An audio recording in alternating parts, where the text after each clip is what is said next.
Madagascar, écoutons-le. Du président malgache avec un avion militaire français, pouvez-vous nous en dire plus? Non, je confirme rien aujourd'hui. Je veux ici dire la grande préoccupation qui est la nôtre.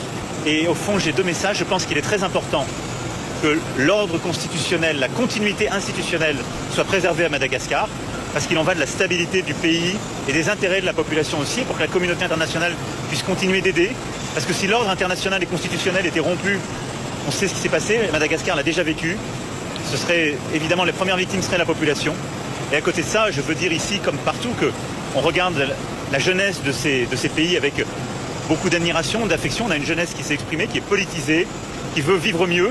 Et ça, c'est une très bonne chose. Il ne faut simplement pas qu'elle soit récupérée par des factions militaires ou des ingérences étrangères. On lui demande simplement, avez-vous exfiltré le président malgache en déployant un avion militaire français? Sa réponse, je ne confirme rien aujourd'hui. Autrement dit, il ne dément pas. Il sait très bien que quelque chose s'est passé dimanche, mais préfère ne pas l'assumer publiquement, car reconnaître l'envoi d'un avion militaire pour exfiltrer un président africain rejeté par son peuple serait une bombe politique en France comme à l'international.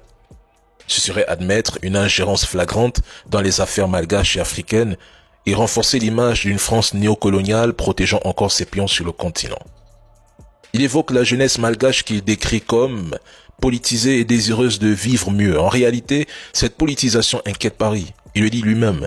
Il met en garde contre une récupération du peuple par des factions militaires ou des puissances étrangères.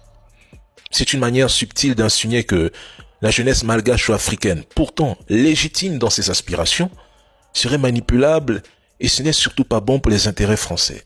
C'est encore une rhétorique paternaliste. Dans son esprit, les Africains ne peuvent pas agir de manière autonome. Ils sont forcément téléguidés ou manipulés, tout comme l'AES avec la Russie. Ce que le président Macron redoute, au fond, c'est de perdre le contrôle des dynamiques africaines.